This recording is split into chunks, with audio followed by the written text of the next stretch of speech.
नमस्कार, आप देख रहे हो नेटवर्क 10 और मैं हूं आपके साथ देवयानी तिवारी। आज हम चर्चा करेंगे बाड़मेर लोकसभा सीट पर।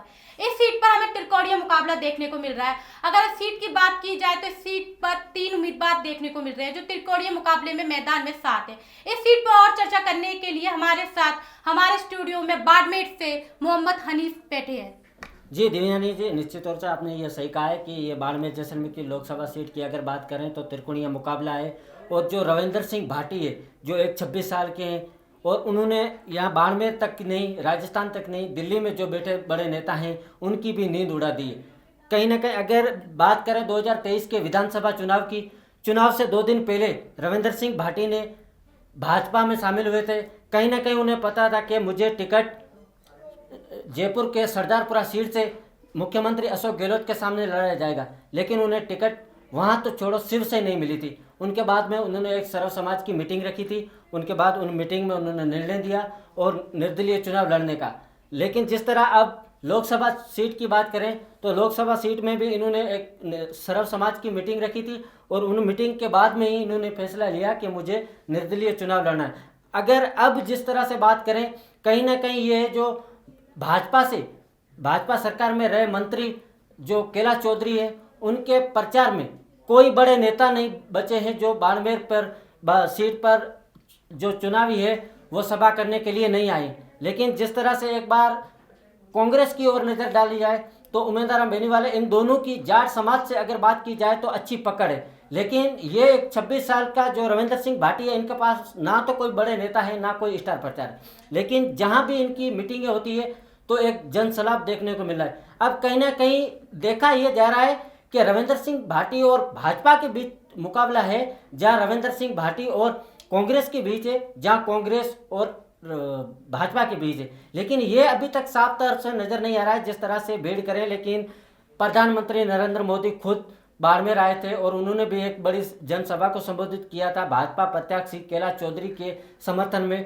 अब देखने वाली ये बात होगी, कहीं ना कहीं ये जो भीड़ रविंदर सिंह भाटी की हो रही है, ये भीड़ बड़े बड़े नेताओं को सोचने से मजबूर कर दिया है। जी सर, मैं आपको बीच में रोक रही हूँ। मेरा मतलब ये है कि विधानसभा चुनाव में भी काफी भीड़ एकत्रित हुई और उन्होंने भारी बहुमत से जीत दर्ज की। क्या आपको लगता है कि लोकसभा चुनाव में भी इसी तरह जीत दर्ज कर पाएंगे?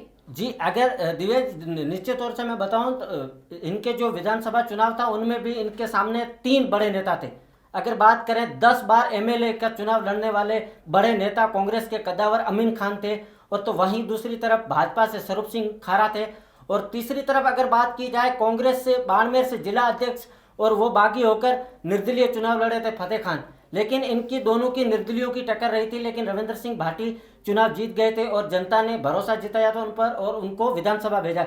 अब कहीं ना कहीं ये लोकसभा चुनाव की अगर बात की जाए तो ये त्रिकोणीय मुकाबला है और इन सीट की अगर बात की जाए तो कई अभी तक साफ तौर से नजर नहीं आ रहा है। जहां से बात करें रविंदर सिंह भाटी की, अगर कहीं भी सभा होती है तो बड़ी बड़ी जन सैलाब देखने को मिल रहा है, चाहे रोड शो हो, चाहे जन आशीर्वाद यात्रा हो, कोई भी अगर यात्रा होती है, उनकी जो भी सभा होती है उनमें बड़े बड़े जन सैलाब देखने को मिल रहे हैं। जैसा देखने को मिल रहा है कि भाजपा के कई स्टार प्रचारक बाड़मेर में कैलाश चौधरी के समर्थन में जनसंपर्क करने पहुंचे, लेकिन रविंद्र सिंह भाटी के जनसंपर्क में कोई नहीं, केवल जनता के अलावा।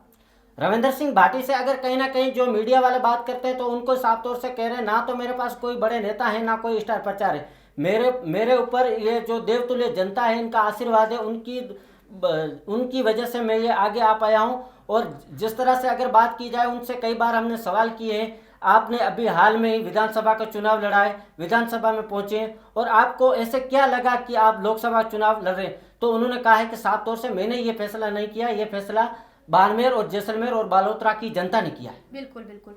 अगर बात की जाए जैसे रविंद्र सिंह भाटी की, जिनके साथ बाड़मेर की आधी से ज्यादा जनता उनके समर्थन में जुड़ी हुई है, उनके नामांकन पर्चा में साथ गई है, भीड़ काफी मात्रा में भीड़ देखी गई है, जैसा लग रहा है कि बाड़मेर ही पूरा उनके साथ है। इस पर आप क्या कहना चाहते हैं? जी दिव्या जी, ये साफ तौर से नजर आ रहा है, जो बड़े बड़े चैनल हैं वो भी साफ तौर से ये बता रहे हैं कि इनके जो भीड़ हो रही है ये साफ तौर से नजर आए। लेकिन जो भाजपा और कांग्रेस के प्रत्याशी हैं वो भी कम नहीं है, उनकी भी एक अच्छी पकड़ है। और जिस तरह से बात करें भाजपा के जो प्रत्याशी हैं वो अभी भाजपा में केंद्रीय मंत्री भी हैं, और जिस तरह से दूसरी तरफ कांग्रेस की बात करी जाए तो अब हाल में ही विधानसभा का जो चुनाव हुआ था, बायतू से एक कांग्रेस के कद्दावर नेता जो हरीश चौधरी है उनको टक्कर देने वाले थे, लोकसभा विधानसभा चुनाव में, और वो हाल में ही आरएलपी छोड़ कांग्रेस में शामिल हुए और कांग्रेस से चुनाव लड़ रहे हैं। क्या आपको लगता है कि मोदी मैजिक बाड़मेर में काम आ पाएगा?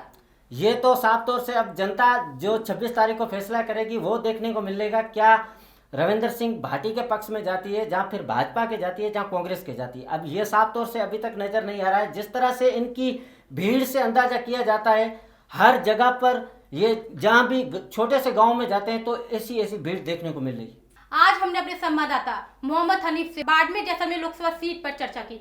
अब देखना होगा कि बाड़मेर जैसलमेर सीट पर किसका पल्ला भारी है। ऐसी ही तमाम खबरों के लिए आप देखते रहिए नेटवर्क 10। नमस्कार।